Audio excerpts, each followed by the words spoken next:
SL. Bhyrappa ಅವರು ಬರೆದಿರುವ ವಂಶವೃಕ್ಷ ಭಾಗ 2. ಡಾಕ್ಟರ್ ಸದಾಶಿವರಾಯರು ಬೆಳಗಿನ 9 ಗಂಟೆಗೆ ಎದ್ದವರು ಮಲಗುವ ಕೋಣೆಯಿಂದ ಹೊರಗೆ ಬಂದಿರಲಿಲ್ಲ. ನಿನ್ನೆಯ ರಾತ್ರಿ ತಾವು ಓದಿದ ಗ್ರಂಥವೊಂದರಲ್ಲಿ ಗುರುತು ಹಾಕಿದ್ದ ಪುಟಗಳ ಮೇಲೆ ಕಣ್ಣಾಡಿಸುತ್ತಿದ್ದರು. ಎದ್ದ ತಕ್ಷಣ ಬೆಳಗಿನ ಕಾಫಿ ತೆಗೆದುಕೊಳ್ಳಲೇಬೇಕೆಂಬ ಅಭ್ಯಾಸ ಅವರಿಗೆ ಇರಲಿಲ್ಲ. ಕಾಫಿಯನ್ನಾಗಲಿ ಉಪಹಾರವನ್ನಾಗಲಿ ಅವರ ಹೆಂಡತಿ ತಂದುಕೊಟ್ಟಾಗ ತೆಗೆದುಕೊಳ್ಳುತ್ತಿದ್ದರು. ಇಲ್ಲದಿದ್ದರೆ ಅವರಾಗಿಯೇ ಹೋಗಿ ಹಸಿವಾಗಿದೆ ಎಂದು ಕೇಳಿದವರಲ್ಲ. ತಾವು ನೋಡುತ್ತಿದ್ದ ಗ್ರಂಥದಲ್ಲಿ ಅವರಿಗೆ ಒಪ್ಪಿಗೆಯಾಗದ ಎಷ್ಟೋ ಅಭಿಪ್ರಾಯಗಳಿದ್ದವು. ಅವುಗಳನ್ನು ತಮ್ಮ ಗ್ರಂಥದಲ್ಲಿ ಪ್ರಸ್ತಾಪಿಸಿ ಅವುಗಳ ದೋಷವನ್ನು ಸಿದ್ಧ ಮಾಡಬೇಕೆಂದು ಅವರು ಯೋಚಿಸುತ್ತಿದ್ದರು. ಮನಸ್ಸು ಇತಿಹಾಸದ 2000 ವರ್ಷಗಳಾಚೆಯ ಜೀವನವನ್ನು ಚಿತ್ರಿಸಿಕೊಳ್ಳುತ್ತಿರುವಾಗ ಹಿಂದಿನಿಂದ ಅವರ ತಲೆಯ ಮೇಲೆ ಯಾರೋ ತಣ್ಣನೆಯ ಕೈಯಿಟ್ಟಂತಾಯಿತು. ಹಿಂತಿರುಗಿ ನೋಡುತ್ತಾರೆ. ಹೆಂಡತಿ ಎಡಗೈಲಿ ಹರಳೆಣ್ಣೆಯ ಲೋಟ ಹಿಡಿದು ಬಲಗೈಯಿಂದ ಒಂದು ಶಾರೆ ಎಣ್ಣೆಯನ್ನು ಅವರ ತಲೆಯ ಮೇಲೆ ತಿಕ್ಕಲು ಆರಂಭಿಸಿದ್ದಾಳೆ. ಕಸಿವಿಸಿಯಾದ ಮುಖಚರ್ಯೆಯಿಂದ ಅವರು ಕೇಳಿದರು, ಬೆಳಗ್ಗೆ ಎದ್ದ ತಕ್ಷಣ ಇವತ್ತೇನ್ ಮಾಡ್ತಿದ್ಯಾ ನಾಗು? ನಾಗಲಕ್ಷ್ಮಿ ಅವರ ಮಾತಿಗೆ ಉತ್ತರ ಕೊಡದೆ ಹೇಳಿದಳು, ಏನ್ ಮಾಡ್ತಿದ್ದೀನಿ ಅನ್ನೋದನ್ನ ಹೇಳ್ಬೇಕೆ? ನಿಮಗೆ ಗೊತ್ತಾಗೋದಿಲ್ವೇ? ಹೇಳಿ, ಒಂದು ಹಳೆ ಟವಲ್ ಸುತ್ಕೊಂಡು ಕೂತ್ಕೊಳ್ಳಿ, ಮೈಕೈಗೆ ಎಣ್ಣೆ ತಿಕ್ತೀನಿ. ಈಗ ತಲೆಗೆ ತಿಕ್ತಿರೋದೇ ಸಾಕು. ನನ್ನ ಮಾತಿಗೆ ಉತ್ತರ ಹೇಳು. ಇವತ್ತೆದ್ದ ತಕ್ಷಣ ಯಾಕೆ ಹೀಗೆ ಮಾಡಿದೆ? ನನಗೆ ಎಷ್ಟು ಕೆಲಸ ಇದೆ, ನಿನಗೆ ಗೊತ್ತಾಗೋದಿಲ್ವೇ? ನಾಗಲಕ್ಷ್ಮಿ ನಕ್ಕು ಹೇಳಿದಳು, ಅದೆಷ್ಟೆಷ್ಟೋ ಪುಸ್ತಕ ತಲೆಯಲ್ಲಿ ತುಂಬಿಕೊಂಡಿರ್ತೀರಿ. ಯಾವನೋ ರಾಜನ ದಂಡಿನಲ್ಲಿ ಎಷ್ಟು ಮುದಿ ಆನೆಗಳಿದ್ವು ಅನ್ನೋದನ್ನ ಬಾಯಲ್ಲಿ ಹೇಳ್ತೀರಿ. ನಿನ್ನೆ ರಾತ್ರಿ ನಿಮ್ಮ ಹೆಂಡತಿ ಹೇಳಿದ ಒಂದು ಮಾತು ಜ್ಞಾಪಕದಲ್ಲಿರೋಲ್ವೇ? ಹೇಳಿ, ನಾನು ರಾತ್ರಿ ಏನು ಹೇಳಿದ್ದೆ? ಜ್ಞಾಪಿಸಿಕೊಳ್ಳಲು ಯತ್ನಿಸಿದರಾದರೂ ಅದೇನೆನ್ನುವುದು ಅವರ ನೆನಪಿಗೆ ಬರಲಿಲ್ಲ. ರಾತ್ರಿ 3 ಗಂಟೆವರೆಗೂ ಓದು ಮುಗಿಸಿದ 300 ಪುಟಗಳ ಆ ಗ್ರಂಥದಲ್ಲಿ ಬರೆದಿದ್ದ ವಿಷಯವೆಲ್ಲವೂ ನೆನಪಿನಲ್ಲಿತ್ತು. ನಾಗಲಕ್ಷ್ಮಿ ತುಂಟನಗೆ ನಕ್ಕು ಹೇಳಿದಳು, ನಿಮಗೆ ಜ್ಞಾಪಕ ಬರೋಲ್ಲ. ನಿಮ್ಮಂಥವ್ರಿಗೆ ಹೆಂಡತಿ ಮೇಲೆ ಧ್ಯಾನ ಎಲ್ಲಿರುತ್ತೆ? ಹೋಗ್ಲಿ ಬಿಡಿ. ಇವತ್ತು ನಿಮ್ಮ ಹುಟ್ಟುಹಬ್ಬ. ಒಂದಿಷ್ಟು ಎಣ್ಣೆ ನೀರು ಹಾಕಿ ಒಂದು ಸೌಟ್ ಪಾಯಸ ಮಾಡಬೇಕು ಅಂತ ನಾನು ಹೇಳಿದ್ದೆ. ಎದ್ದ ತಕ್ಷಣ ತಲೆಗೆ ಎಣ್ಣೆ ತಿಕ್ಕಿದ್ಲು ಅಂತ ಮುನ್ಸ್ಕೋಬ್ಯಾಡಿ. ಹೇಳಿ, ಬಚ್ಚಲ ಮನೆಯಲ್ಲಿ ಒಂದು ಟವಲ್ ಸುತ್ಕೊಂಡು ಕೂತ್ಕೋ ಬನ್ನಿ.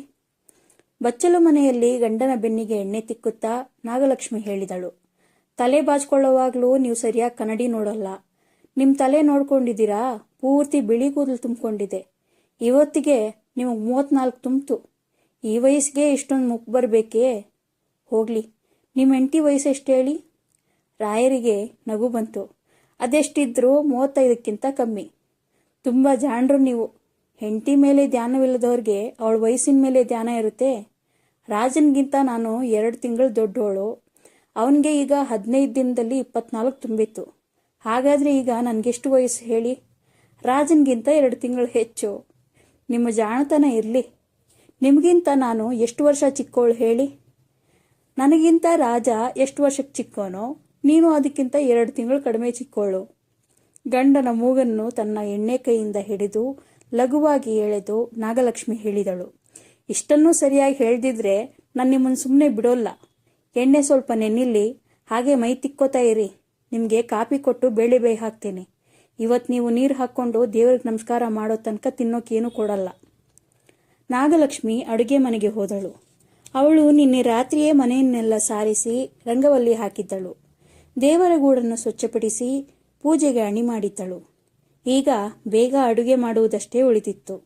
ಆಗಲೇ 10 ಗಂಟೆ ಆಯಿತು. ಅನ್ನ ಮಾಡಿ ತರಕಾರಿ ಬೇಯಿಸಿಟ್ಟು ಸಾರಿನ ಬೇಳೆ ಅರ್ಧ ಬೇಯಿಸುವ ಹೊತ್ತಿಗೆ 4 ವರ್ಷದ ಮಗು ಪಕ್ಕದ ಮನೆಯಲ್ಲಿ ಆಡಲು ಹೋಗಿದ್ದ ಪೃಥ್ವಿ ಮನೆಗೆ ಬಂದು ತಾಯಿಯನ್ನು ಕೇಳಿದ, ಅಮ್ಮ, ಹೊಟ್ಟೆ ಹಸಿಯುತ್ತೆ. ಇವತ್ತು ಅಣ್ಣನ ಹುಟ್ಟಿದಬ್ಬ. ಅವ್ರು ನೀರು ಹಾಕ್ಕೊಂಡ್ಮೇಲೆ ಊಟ. ಹಸ್ವಾದ್ರೆ ಇದನ್ನು ತಿನ್ನು ಎಂದು ನಾಗಲಕ್ಷ್ಮಿ ಅವನ ಜೇಬಿಗೆ ಒಂದು ಹಿಡಿ ಅವಲಕ್ಕಿ ತುಂಬಿದಳು. ಹುಡುಗ ಪುನಃ ಆಡಲು ಹೊರಟು ಹೋದ. ಅವಳು ಅಡುಗೆ ಮನೆಯ ಕೆಲಸ ಮುಗಿಸಿ ಬಚ್ಚಲು ಮನೆಗೆ ಬಂದಾಗ ರಾಯರು ಅಲ್ಲಿರಲಿಲ್ಲ. ಅವರ ವ್ಯಾಸಂಗದ ಕೋಣೆಗೆ ಹೋಗಿ ನೋಡಿದಳು. ನೆಲದ ಮೇಲೆ ಒಂದು ಹಳೆಯ ಗೋಣಿ ಚೀಲ ಹಾಕಿಕೊಂಡು ಕುಳಿತು ಅವರು ತಾವು ನಿನ್ನೆ ರಾತ್ರಿ ಓದಿದ ಗ್ರಂಥದಿಂದ ಟಿಪ್ಪಣಿ ತೆಗೆಯುತ್ತಿದ್ದರು. ಹತ್ತಿರ ಬಂದು ನಾಗಲಕ್ಷ್ಮಿ ಹೇಳಿದಳು, ಹೇಳಿ, 364 ದಿನಾನೂ ಓದೋದು ಇದ್ದಿದ್ದೇ ಇದೆ. ಹುಟ್ಟಿದ ದಿನ ಹೆಂಡತಿ ಮಕ್ಕಳ ಜೊತೆ ಸಂತೋಷವಾಗಿರ್ಬೇಕು. ನೀರು ಹಾಕೊಂಡು ಊಟ ಮಾಡಿ, ಬೇಕಾದ್ರೆ ಸ್ವಲ್ಪ ಮಲ್ಕೊಳ್ಳಿ. ಇವತ್ತು ರಾತ್ರಿ ವಸಂತ ಸೇನೆ ನಾಟಕಕ್ಕೆ ಹೋಗೋಣ. ಲಕ್ಷ್ಮೀಬಾಯಿ ವಸಂತ ಸೇನೆ ಪಾಠ ಮಾಡ್ತಾಳಂತೆ. ಆದರೆ ಹೋಗೋಣ. ಇವತ್ತು ನೀನು ಹೇಳ್ದಾಗೆ ಆಗಲಿ. ಅಂದಹಾಗೆ ಈಗ ಎಷ್ಟೊತ್ತಾಯಿತು? ಗೋಡೆ ಮೇಲಿದ್ದ ಗಡಿಯಾರದ ಕಡೆ ನೋಡಿ ರಾಯರು ಹೇಳಿದರು. ಆಗಲೇ 11:30. ನಡಿ, ಬೇಗ ನೀರು ಹಾಕು, 3 ಗಂಟೆಗೆ ಮಹಾರಾಜರನ್ನು ಕಾಣಬೇಕು. ಹೌದಾ? ನೀವು ನನಗೆ ಹೇಳಲೇ ಇಲ್ಲ. ಏನು ವಿಶೇಷ? ಹೇಳಿರ್ಲಿಲ್ವೇ? ಮರ್ತೋಯ್ತು ಅಂತ ಕಾಣುತ್ತೆ. ಡೈರಿಲಿ ಬರ್ದಿದ್ದೆ. ಹೇಳು, ನೀರು ಹಾಕು. ಡೈರಿಲಿ ಬರ್ದಿದ್ರೆ ಹೆಂಡ್ತಿಗೆ ಹೇಳ್ದಾಗುತ್ತೆ. ಹೋಗ್ಲಿ ಬಿಡಿ, ನಿಮ್ಮ ಡೈರಿ ಓದಕ್ಕೆ ನನಗೇನು ಇಂಗ್ಲೀಷ್ ಬರುತ್ತೆ? ಹೇಳಿ ಕೇಳಿ ದಡ್ಡಿ, ಹಳ್ಳಿ ಹುಡುಗಿ, ಕುಣ್ಗಲ್ ರಾಮಣ್ಣವ್ರ ಮಗಳು ಎಂದು ಗಂಡನ ತೋಳು ಹಿಡಿದು ಬಚ್ಚಲು ಮನೆಗೆ ಕರೆದುಕೊಂಡು ಹೋದಳು. ಬಿಸಿ ಬಿಸಿ ನೀರು ಹಾಕಿ ಅವಳೇ ತಲೆ ಬೆನ್ನು ಮೈ ಉಜ್ಜಿ ಅಭ್ಯಂಗ ಮಾಡಿಸಿದಳು. ದೇವರಿಗೆ ಪೂಜೆ ಮಾಡಿ ಗಂಡನಿಂದ ನಮಸ್ಕಾರ ಮಾಡಿಸಿ ಅವರಿಗೂ ಮಗನಿಗೂ ಪ್ರಸಾದ ಕೊಟ್ಟಳು. ಅವರು 3 ಜನರ ಊಟ ಮುಗಿಯುವ ವೇಳೆಗೆ ಮಧ್ಯಾಹ್ನ 1:30 ಗಂಟೆ. ಊಟ ಮಾಡಿದ ತಟ್ಟೆಗಳನ್ನು ತೊಳೆದು ಉಳಿದುದನ್ನು ಮುಚ್ಚಿಟ್ಟು ಚಿಗುರು ವೀಳ್ಯದೆಲೆಯ ತಟ್ಟೆ ತೆಗೆದುಕೊಂಡು ಅವಳು ರಾಯರ ವ್ಯಾಸಂಗದ ಕೋಣೆಗೆ ಬರುವ ವೇಳೆಗಾಗಲೇ ಅವರು ವೇಷಧಾರಿಗಳಾಗಿದ್ದರು. ಬೇಸಿಗೆಯಲ್ಲೂ ಮೈಪೂರ್ತಿ ಸೂಟು ಹಾಕಿ ಕರಿಯ ಬಣ್ಣದ ಟೈ ಕಟ್ಟಿ ತಲೆಗೆ ಪೇಟಾ ಸುತ್ತಿ ಕಾಲಿಗೆ ಬೂಟು ಬಿಗಿಯುತ್ತಿದ್ದರು. ಅವರು ಹೊರಟದ್ದನ್ನು ಕಂಡು ನಾಗಲಕ್ಷ್ಮಿ ಕೇಳಿದಳು, ಇದೇನು ಈಗಲೇ ಹೊರಟ್ಬಿಟ್ರಲ್ಲ? ಇವತ್ತಾದ್ರೂ ಜೊತೆಯಲ್ಲಿ ವೀಳ್ಯದೆಲೆ ಹಾಕೋಬಾರ್ದೇ? ಬೇಗ ಮಡ್ಸ್ಕೊಡ್ತೀನಿ ತಡೀರಿ. ಇಲ್ಲ ನಾಗು, ಆಗ್ಲೇ 1:45. 3 ಗಂಟೆಗೆ ಸರಿಯಾಗಿ ಅವ್ರು ದರ್ಶನ ಕೊಡ್ತಾರೆ. ಎಲೆ ಹಾಕ್ಕೊಂಡ್ರೆ ಮತ್ತೆ ಶುಭ್ರವಾಗಿ ಹಲ್ಲುಜ್ಜದೆ ಅವ್ರು ಎದುರೋಗ್ಬಾರ್ದು ಎಂದು ಅವರು ಹೊರಟು ಬಿಟ್ಟರು. ತನ್ನ ಕೈಯಲ್ಲಿದ್ದ ತಟ್ಟೆಯನ್ನು ಮೇಜಿನ ಮೇಲಿಟ್ಟು ನಾಗಲಕ್ಷ್ಮಿ ಅವರ ಹತ್ತಿರ ಬಂದು ಅವರ 2 ಕೈಗಳನ್ನು ತನ್ನ ಕೈಯಲ್ಲಿ ಹಿಡಿದು ಕೇಳಿದಳು, ನನ್ನ ಕಡೆಗೆ ಸರಿಯಾಗಿ ನೋಡಿ. ರಾಯರು ಅವಳ ಮುಖವನ್ನು ಗಮನವಿಟ್ಟು ನೋಡಿದ ಮೇಲೆ ಸ್ನೇಹ ತುಂಬಿದ ಧ್ವನಿಯಿಂದ ಹೇಳಿದಳು, ಹೋಗ್ಬನ್ನಿ, ನಾನೀಗ ತಾನೇ ದೇವ್ರ ಪೂಜೆ ಮಾಡಿದ್ದೀನಲ್ಲ, ಮಹಾರಾಜರು ನೀವು ಹೋಗೋ ಕೆಲಸನ ಮಾಡಿಯೇ ಕೊಡ್ತಾರೆ. ಡಾಕ್ಟರ್ ಸದಾಶಿವರಾಯರು 10 ವರ್ಷದ ಹುಡುಗನಾಗಿದ್ದಾಗಲೇ ಅವರ ತಾಯಿ ಆಗತಾನೇ ಹುಟ್ಟಿದ ಒಂದು ಗಂಡು ಮಗುವನ್ನು ಬಿಟ್ಟು ತೀರಿಕೊಂಡರು. 2 ಮಕ್ಕಳನ್ನು ಅವರ ಸೋದರ ಮಾವ ಕುಣಿಗಲು ರಾಮಣ್ಣನವರೇ ಕರೆದುಕೊಂಡು ಹೋಗಿ ಸಾಕಿದರು. ಸದಾಶಿವರಾಯರ ತಂದೆಯು ಹೆಂಡತಿ ಸತ್ತ 2 ವರ್ಷಗಳಲ್ಲಿ ಅವರ ದಾರಿ ಹಿಡಿದರು. ತಂದೆಯದಾಗಿ ಅವರಿಗೆ ಯಾವ ಆಸ್ತಿಯೂ ಇರಲಿಲ್ಲ.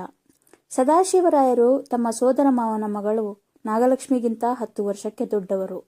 ಅಲ್ಲದೆ ಅವಳು 5 ವರ್ಷದ ಹುಡುಗಿಯಾಗಿದ್ದಾಗಲೇ ಅವರು ಹೈಸ್ಕೂಲು ಓದಲು ಮೈಸೂರಿನ ಅನಾಥಾಲಯ ಸೇರಿದರು. ಅವರ ತಮ್ಮ ರಾಜ ಮತ್ತು ನಾಗಲಕ್ಷ್ಮಿ ಸಮಾನ ವಯಸ್ಕರು. ಕಣ್ಣಾಮುಚ್ಚಾಲೆ, ಕುಂಟಂಪಿಲ್ಲಿ, ಅಟ್ಟಣಗಿ ಮೊದಲಾಗಿ ಜೊತೆಯಾಗಿ ಆಡುತ್ತಿದ್ದರು. ರಾಯರು ತಮ್ಮ 24ನೇ ವಯಸ್ಸಿಗೆ MA ಪರೀಕ್ಷೆಯನ್ನು ತೇರ್ಗಡೆಯಾಗಿ ಮಹಾರಾಜ ಕಾಲೇಜಿನಲ್ಲಿ ಇತಿಹಾಸದ ಉಪನ್ಯಾಸಕರಾಗಿ ಕೆಲಸಕ್ಕೆ ಸೇರಿದ ದಿನದಿಂದಲೇ ಡಾಕ್ಟರೇಟ್ ಪ್ರಶಸ್ತಿಗೆ ವ್ಯಾಸಂಗ ಮಾಡಲು ಪ್ರಾರಂಭಿಸಿದರು. ನಾಗಲಕ್ಷ್ಮಿಯನ್ನು ಮದುವೆ ಮಾಡಿಕೊಳ್ಳುವಂತೆ ಸೋದರಳಿಯನನ್ನು ರಾಮಣ್ಣನವರು ಮೊದಲಿನಿಂದಲೂ ಕೇಳುತ್ತಿದ್ದರು. ಆಗಲೇ 14 ವರ್ಷದ ನಾಗಲಕ್ಷ್ಮಿ ಎತ್ತರವಾಗಿ ಮೈತುಂಬಿಕೊಂಡು ಲಕ್ಷಣವಾಗಿದ್ದಳು. ಮನೆಗೆಲಸದಲ್ಲಿ ಜಾಣೆ, ಸ್ವಭಾವ ಒಳ್ಳೆಯದು. ಆದರೆ ಮಿಡಲ್ ಸ್ಕೂಲು ಪರೀಕ್ಷೆ ದಾಟುವಷ್ಟು ವಿದ್ಯೆ ಅವಳ ಹಣೆಯಲ್ಲಿ ಬರೆದಿರಲಿಲ್ಲ. ಹೆಣ್ಣು ಹುಡುಗಿಯರು ಓದಿ ಆಗಬೇಕಾದರೂ ಏನು? ತನ್ನ ತಂದೆ ತಾಯಿಯರಂತೆ ಅವಳೂ ಅಂದುಕೊಂಡಿದ್ದಳು. ಮೊದಲಿನಿಂದಲೂ ವ್ಯಾಸಂಗ ಜೀವಿಯಾದ ಸದಾಶಿವರಾಯರು ಮದುವೆಯ ಬಗೆಗಾಗಲಿ ತಮ್ಮ ಕನ್ಯೆಯ ಬಗೆಗಾಗಲಿ ಎಂದು ಯೋಚಿಸಿದವರಲ್ಲ. ಮಾವ ಹೇಳಿದ ನಂತರ ಮದುವೆಯಾಯಿತು. ಮೈಸೂರಿನಲ್ಲಿ ಮನೆ ಮಾಡಿದರು. ಅವರ ತಮ್ಮ ರಾಜನೂ ಅತ್ತಿಗೆಯ ಜೊತೆಯಲ್ಲೇ ಬಂದು ಓದಲು ಸೇರಿದ. ಈಗಲೂ ರಾಜ ನಾಗಲಕ್ಷ್ಮಿಯರಲ್ಲಿರುವ ಸಲಿಗೆ ಗಂಡ ಹೆಂಡಿರಲಿಲ್ಲ. ಸದಾಶಿವರಾಯರಿಗೆ ಹೆಂಡತಿ ಎಂದರೆ ಪ್ರೀತಿ ಇಲ್ಲವೆಂದಲ್ಲ, ಅದು ವಾಸ್ತವವಾದ ಸಂಗತಿಯೇ. ಹೆಂಡತಿಯನ್ನು ಪ್ರಜ್ಞಾಪೂರ್ವಕವಾಗಿ ಪ್ರಯತ್ನಪೂರ್ವಕವಾಗಿ ಪ್ರೀತಿಸುವುದೆಂದರೇನು?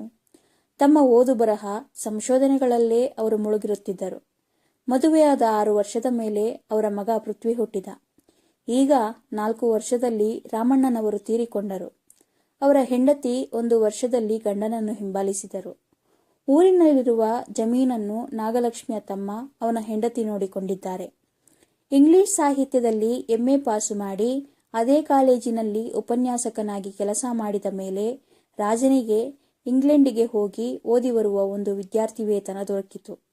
ಈಗ 2 ವರ್ಷದ ಹಿಂದೆ ಅವನು ಆಕ್ಸ್ಫರ್ಡಿಗೆ ಹೋದ ಮೇಲೆ ನಾಗಲಕ್ಷ್ಮಿಗೆ ಮನೆಯಲ್ಲಿ ಬೇಸರ. ಸ್ವಭಾವತಃ ಸ್ವಲ್ಪ ಹೆಚ್ಚಾಗಿ ಮಾತನಾಡುವವಳು ಅವಳು. ವ್ಯಾಸಂಗ ಜೀವಿ ಗಂಡ ಪುಸ್ತಕ ಭಂಡಾರಕ್ಕೆ ಹೋದರೆ ಅಲ್ಲಿಯೇ ತಮ್ಮನ್ನು ತಾವು ಮರೆತು ಬಿಡುತ್ತಾರೆ. ಮನೆಗೆ ಬಂದರೂ ವ್ಯಾಸಂಗದ ಕೋಣೆಯಲ್ಲೇ ರಾತ್ರಿ 2 ಗಂಟೆಗೂ ಮೀರಿ ಓದಿ ಬರೆಯುತ್ತಿರುತ್ತಾರೆ. ವಿದೇಶದಲ್ಲಿರುವ ತಮ್ಮನಿಗೆ ಒಂದು ಕಾಗದ ಬರೆಯಲು ಸಹ ಅವರಿಗೆ ಬಿಡುವಿಲ್ಲ. ನಾಗಲಕ್ಷ್ಮಿ ಬರೆಯುತ್ತಿದ್ದ ಕಾಗದಗಳಿಗೆ ಅವರು ಇಂಗ್ಲಿಷ್ನಲ್ಲಿ ವಿಳಾಸ ಮಾತ್ರ ಬರೆದುಕೊಡುತ್ತಾರೆ. ಈಗಾಗಲೇ ಆಕ್ಸ್ಫರ್ಡಿನಲ್ಲಿ ರಾಜನ ವ್ಯಾಸಂಗ ಮುಗಿದು ಅವನು ಸ್ವದೇಶಾಭಿಮುಖವಾಗಿ ಹಡಗನ್ನೂ ಏರಿದ್ದಾನೆ. ಇಂದೋ ನಾಳೆಯೋ ಮುಂಬೈ ತಲುಪಲೂಬಹುದು. ಮಧ್ಯಾಹ್ನ 1:15 ಗಂಟೆಗೆ ಗಂಡ ಮಹಾರಾಜರನ್ನು ಕಾಣಲು ಹೋದ ಮೇಲೆ ನಾಗಲಕ್ಷ್ಮಿಗೆ ಬೇರೆ ಯಾವ ಕೆಲಸವೂ ಇರಲಿಲ್ಲ. ಪ್ರತಿದಿನವೂ ಅವಳಿಗೆ ಹೆಚ್ಚು ಕೆಲಸವಿರುತ್ತಿರಲಿಲ್ಲ. ಈ ದಿನ ಸಂಜೆ ನಾಟಕಕ್ಕೆ ಕರೆದುಕೊಂಡು ಹೋಗುವುದಾಗಿ ಅವರು ಹೇಳಿದ್ದಾರೆ. ಅವಳಿಗೆ ಈಗಿನಿಂದಲೇ ಸಂಭ್ರಮ. ಮಹಾರಾಜರೊಡನೆ ಭೇಟಿ ಎಷ್ಟು ಹೊತ್ತು ಆಗಬಹುದು? ಹೇಳಿ ಕೇಳಿ ಅವರು ಮಹಾರಾಜರು ಒಂದೆರಡು ಮಾತು ಆಡಿ ಕಳಿಸಬಹುದು. ಮಹಾರಾಜರು ಇವರನ್ನು ಬರುವಂತೆ ಕರೆದಿದ್ದಾರೆ ಅನ್ನುವ ವಿಷಯ ನನ್ನ ಕೈಲಿ ಹೇಳಲೇಬಾರದೆ? ಇಷ್ಟಕ್ಕೂ ಅವರು ನನ್ನ ಕೈಲಿ ಏನು ತಾನೇ ಹೇಳ್ತಾರೆ? ಅವರಾಯಿತು, ಅವರ ಬರವಣಿಗೆ ಆಯಿತು, ಯಾವತ್ತೂ ಒಂದೇ. ಆಗಲೇ 5 ಗಂಟೆಯಾಯಿತು, ಅವರು ಬರಲಿಲ್ಲ. ನಾಗಲಕ್ಷ್ಮಿ ಪಕ್ಕದ ಮನೆಯಲ್ಲಿ ಆಟವಾಡುತ್ತಿದ್ದ ಪೃಥ್ವಿಯನ್ನು ಕರೆದು ಅವನಿಗೆ ಮುಖ ತೊಳೆದು ಬಟ್ಟೆ ಹಾಕಿದಳು. ತಾನೂ ಮುಖ ತೊಳೆದು ತಲೆ ಬಾಚಿ ಚೆನ್ನಾದ ಸೀರೆ ಉಟ್ಟಳು. ಈ ದಿನ ಗಂಡನ ಹುಟ್ಟಿದ ಹಬ್ಬವಲ್ಲವೇ? ಅವರ ಹುಟ್ಟಿದ ಹಬ್ಬದ ಮೇಲೆ ಅವರಿಗೆ ಅಕರಾಸ್ತೆ ಇಲ್ಲ. ಆದರೆ ಅವಳಿಗೆ ಇರದೇ ಇರುತ್ತದೆಯೇ?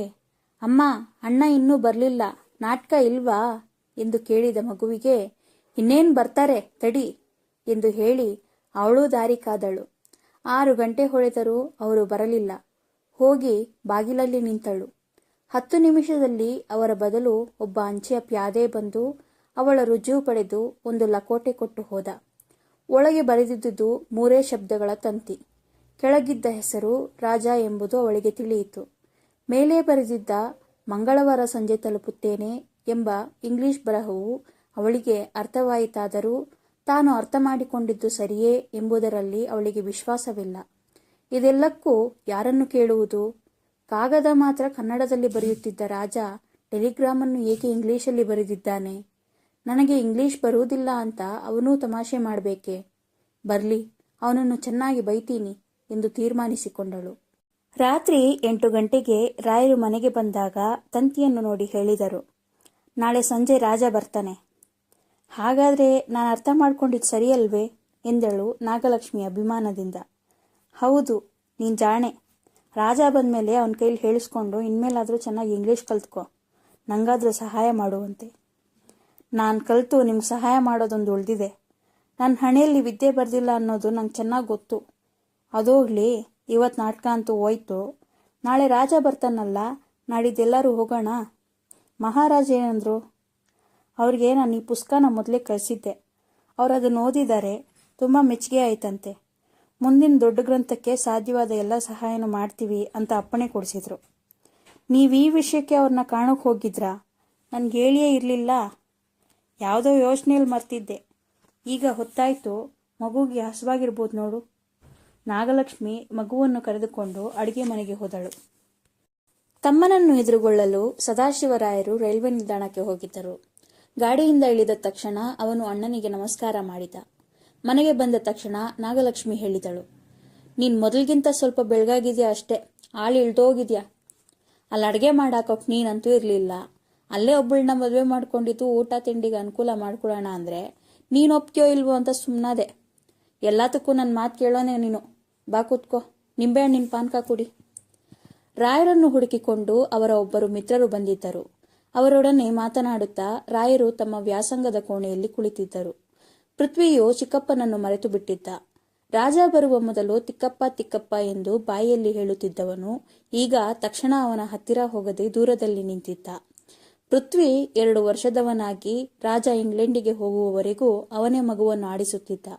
ಯಾವ ಮಕ್ಕಳಾದರೂ ಅವನಿಗೆ ಬೇಗ ಹೊಂದಿಕೊಂಡು ಬಿಡುತ್ತಿದ್ದವು. ಅತ್ತಿಗೆಯನ್ನು ಕೇಳಿದ, ನಾಗು ಹೇಳು, ಈಗ 2 ವರ್ಷದಿಂದ ಹೇಗೆ ಕಾಲ ಕಳೆದೆ? ಅಣ್ಣನ ಪುಸ್ತಕ ಏನೋ ಇಂಗ್ಲೆಂಡ್ನಲ್ಲಿ ಹೆಸರಾಗಿದೆ. ಅವ್ನು ನಿನ್ನ ಕೈಲಿ ಮಾತಾಡ್ತಿದ್ನೋ ಅಥವಾ ಮೊದಲಿನ ಹಾಗೆ ಬರವಣಿಗೆಯಲ್ಲಿ ಮುಳುಗ್ಬಿಡ್ತಿದ್ನೋ?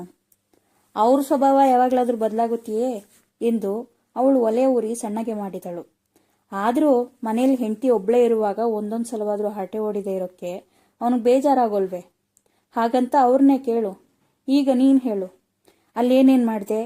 ತುಂಬ ನಾಟಕ ನೋಡಿದೆ ಅಂತ ಕಾಗದದಲ್ಲಿ ಬರೀತಾ ಇದೆಯಲ್ಲ, ಹೇಗಿದ್ವು ಹೇಳು.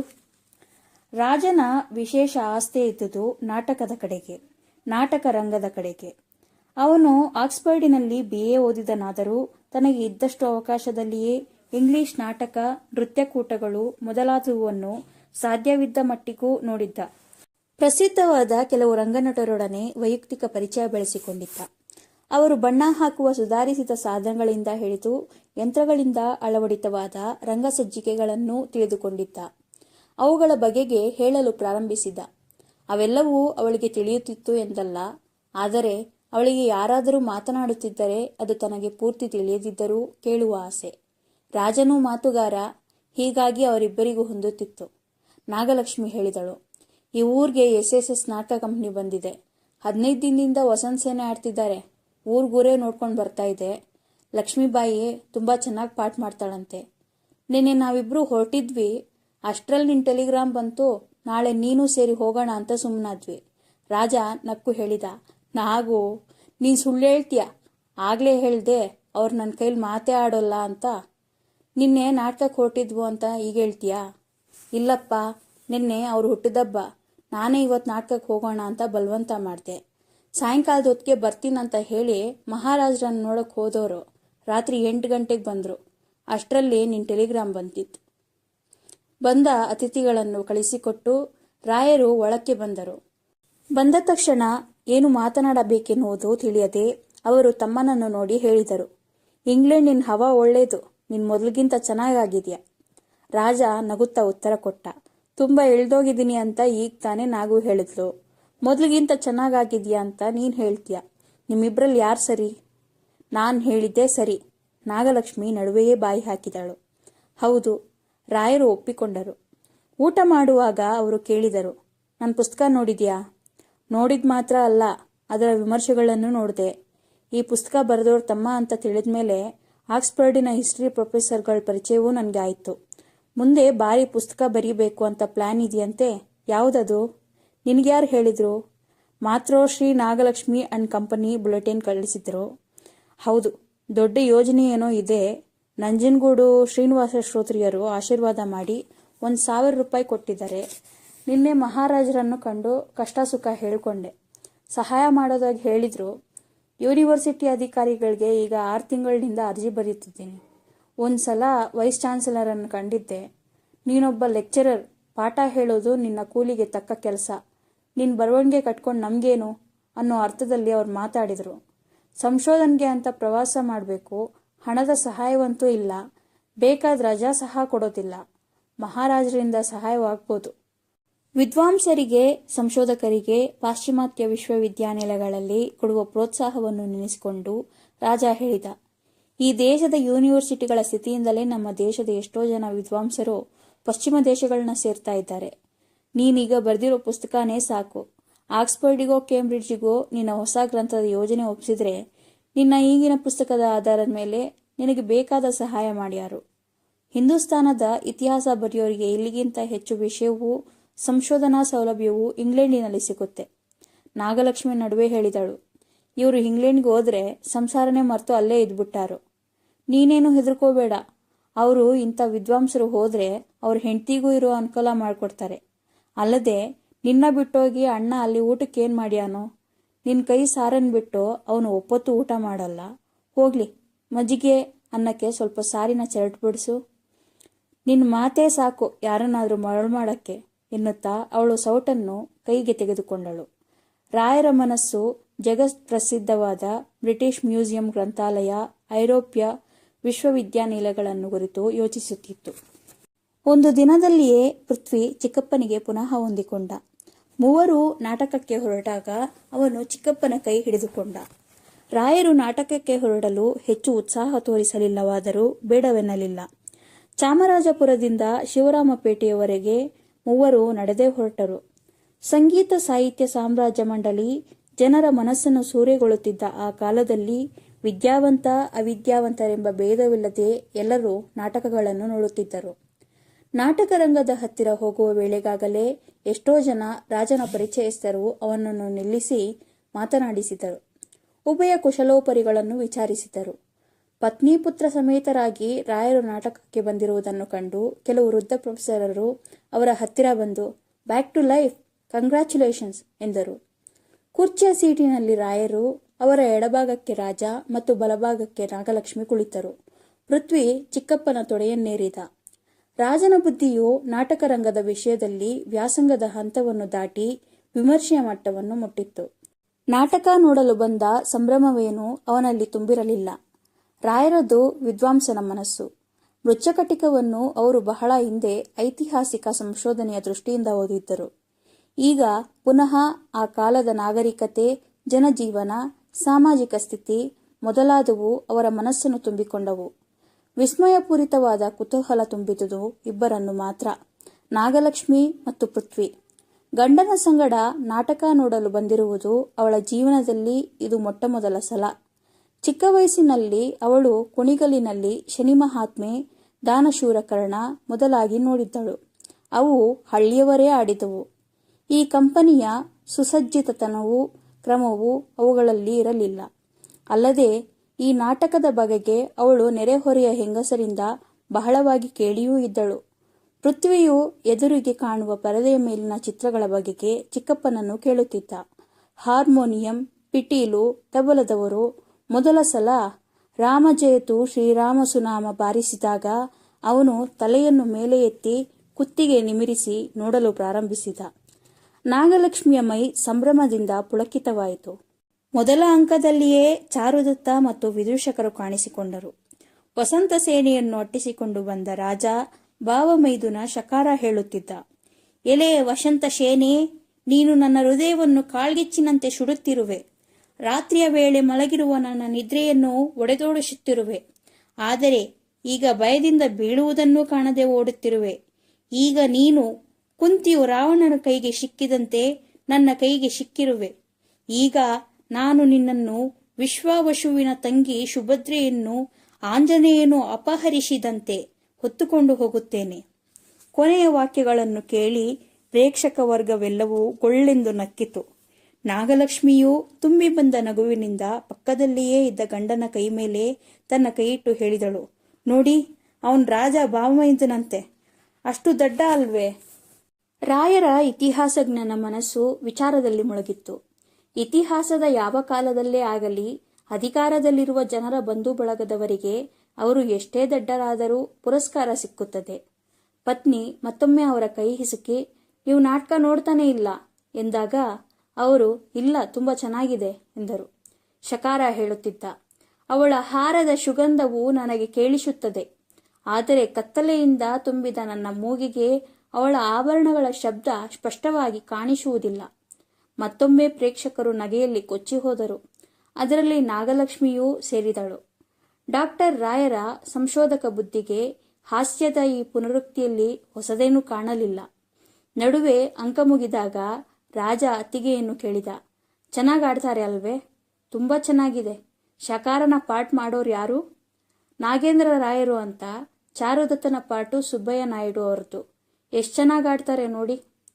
ಮೂರನೇ ಅಂಕದಲ್ಲಿ ಶರ್ವಿಲಕನು ಚಾರುದತ್ತನ ಮನೆಗೆ ಕನ್ನ ಹಾಕುವಾಗ ಹೇಳುತ್ತಿದ್ದ, ಈ ಸುಟ್ಟ ಇಟ್ಟಿಗೆಗಳನ್ನು ಕೀಳಬೇಕು. ಇಲ್ಲಿ 7 ಆಕಾರದ ಇಟ್ಟಿಗೆಗಳಿವೆ. ಪದ್ಮಾಕಾರದ ಇಟ್ಟಿಗೆ, ಸೂರ್ಯಾಕಾರದ ಇಟ್ಟಿಗೆ, ಬಾಲಚಂದ್ರಾಕಾರದ್ದು, ಬಾವಿಯ ಆಕಾರದ್ದು, ವಿಸ್ತೀರ್ಣವಾದುದು, ಸ್ವಸ್ತಿಕಾಕಾರದ್ದು ಮತ್ತು ಪೂರ್ಣಕುಂಭಕಾರದ್ದು. ನಾಳೆಯ ದಿನ ಇದನ್ನು ನೋಡುವ ಜನರು ನನ್ನ ಶಿಲ್ಪಕೌಶಲವನ್ನು ಕಂಡು ಬೆರಗಾಗುವಂತೆ ನಾನು ಇವೆಲ್ಲವನ್ನು ಕೀಳುತ್ತೇನೆ. ನಾಗಲಕ್ಷ್ಮಿಗೆ ಈ ಪ್ರಕರಣವು ಹೆಚ್ಚು ಸ್ವಾರಸ್ಯವಾಗಿ ಕಾಣಲಿಲ್ಲ. ಕಳ್ಳತನಕ್ಕೆ ಬಂದವನು ಇಷ್ಟು ನಿಧಾನವಾಗಿದ್ದರೆ ಹೇಗೆ ಎಂದುಕೊಂಡಳು. ರಾಯರಿಗೆ ಈ ವರ್ಣನೆಗಳು ಕುತೂಹಲಕಾರಿಯಾಗಿ ಕಂಡವು. ಆಗಿನ ಕಾಲದಲ್ಲಿ ಶಿಲ್ಪದಲ್ಲಿ ಈ ಎಲ್ಲ ವಿಧವಾದ ಇಟ್ಟಿಗೆಗಳನ್ನು ಉಪಯೋಗಿಸುವುದರಿಂದ ಕಟ್ಟಡಕ್ಕೆ ಆಗುವ ವಿಶೇಷ ಲಾಭವೇನು? ಈ ವರ್ಣನೆಗಳು ಶಿಲ್ಪಶಾಸ್ತ್ರದಲ್ಲಿ ಬಂದಿವೆಯೇ? ಹಾಗಿದ್ದರೆ ಶಿಲ್ಪಶಾಸ್ತ್ರ ಬರೆದ ಕಾಲ ಯಾವುದು? ಇದನ್ನು ವಿಶೇಷ ದೃಷ್ಟಿಯಿಂದ ವ್ಯಾಸಂಗ ಮಾಡಬೇಕು ಎಂದು ಅವರು ಮನಸ್ಸಿನಲ್ಲೇ ಟಿಪ್ಪಣಿ ಹಾಕಿಕೊಂಡರು. ರಂಗರಚನೆ ಸರಳವಾಗಿದ್ದರೂ ನಾಟಕ ಪ್ರಭಾವಕಾರಿಯಾಗಿದ್ದುದನ್ನು ಇಂಗ್ಲೆಂಡಿನ ರಂಗವನ್ನು ನೋಡಿ ಬಂದ ರಾಜ ಮನಗಂಡ. ಪೃಥ್ವಿ ಆಗಲೇ ಪೂರ್ಣ ನಿದ್ರೆಯಲ್ಲಿ ಮುಳುಗಿದ್ದ. ನಾಗಲಕ್ಷ್ಮಿಯಂತೂ ಏಕರೀತಿಯಾದ ಆಸ್ಥೆಯಿಂದ ನಾಟಕ ನೋಡಿದ್ದಳು. ಚಾರುದತ್ತನಿಗೆ ಮರಣದಂಡನೆ ಎಂದು ಕೇಳಿದಾಗ ಅವಳ ಕಣ್ಣಿನಲ್ಲಿ ನೀರು ಬಂತು. ಕೊನೆಗೆ ಚಾರುದತ್ತನು ನಿರ್ದೋಷಿ ಎಂದು ತಿಳಿದು ವಸಂತಸೇನೆ, ಚಾರುದತ್ತ, ಅವನ ಪತ್ನಿಯರು ಒಂದಾಗುವುದನ್ನು ಕಂಡಾಗ ಅವಳ ಮನಸ್ಸು ಹರ್ಷದಿಂದ ತುಂಬಿ ಬಂತಾದರೂ ಚಾರುದತ್ತನ ಹೆಂಡತಿ ಸವತಿಯ ಜೊತೆ ಹೇಗೆ ಇದ್ದಾಳು ಎಂಬ ಯೋಚನೆಯೂ ಅವಳಲ್ಲಿ ಮಿಂಚಿ ಹೋಯಿತು. ರೋಹಿತಾಶ್ವನು ಚಿನ್ನದ ಗಾಡಿಗಾಗಿ ರೋಧಿಸುವುದನ್ನು ನೋಡಿದಾಗ ಅವಳು ಒಮ್ಮೆ ರಾಜನ ತೊಡೆಯ ಮೇಲಿದ್ದ ಪೃಥ್ವಿಯ ಕಡೆಗೆ ನೋಡಿದಳು. ನಾಟಕ ಮುಗಿದು ಅವರು ಮನೆಗೆ ಬಂದಾಗ ಬೆಳಗಿನ ಜಾವ 4 ಗಂಟೆಯಾಗಿತ್ತು. ಇದಾದ ಒಂದು ವಾರದಲ್ಲಿ ರಾಯರಿಗೆ ವಿಶ್ವವಿದ್ಯಾನಿಲಯದ ಮೇಲಾಧಿಕಾರಿಗಳಿಂದ ಒಂದು ಕಾಗದ ಬಂತು. ಲೆಕ್ಚರರ್ ಆಗಿದ್ದ ಅವರನ್ನು ಅಸಿಸ್ಟೆಂಟ್ ಪ್ರೊಫೆಸರ್ ಆಗಿ ನೇಮಕ ಮಾಡಿದುದೇ ಅಲ್ಲದೆ ಅವರು ಬರೆಯಬೇಕೆಂದು ಕೈಗೊಂಡಿರುವ ಪುಸ್ತಕಕ್ಕಾಗಿ ವರ್ಷಕ್ಕೆ 500 ರೂಪಾಯಿಗಳ ಧನ ಸಹಾಯ ನೀಡುವುದಾಗಿಯೂ ವಿಶ್ವವಿದ್ಯಾನಿಲಯದ ಪುಸ್ತಕ ಭಂಡಾರದಲ್ಲಿ ಅವರಿಗಾಗಿಯೇ ಒಂದು ಪ್ರತ್ಯೇಕ ಕೋಣೆಯನ್ನು ಕೊಡುವುದಾಗಿಯೂ ಸಂಶೋಧನಾ ಪ್ರವಾಸಕ್ಕೆ ಹೋಗಲು ಬೇಕಾದಾಗ ರಜೆಯ ಸೌಲಭ್ಯ ನೀಡುವುದಾಗಿಯೂ ಅದರಲ್ಲಿ ಬರೆದಿತ್ತು. ಮಹಾರಾಜರ ದರ್ಶನ ಫಲಕಾರಿಯಾಯಿತು ಎಂದು ರಾಜ ಹೇಳಿದ. ತಮ್ಮ ಕೃತಜ್ಞತೆ ಸೂಚಿಸಿ ರಾಯರು ಮಹಾರಾಜರ ಆಪ್ತ ಕಾರ್ಯದರ್ಶಿಗಳಿಗೆ ಒಂದು ಪತ್ರ ಬರೆದು ಕಳಿಸಿದರು.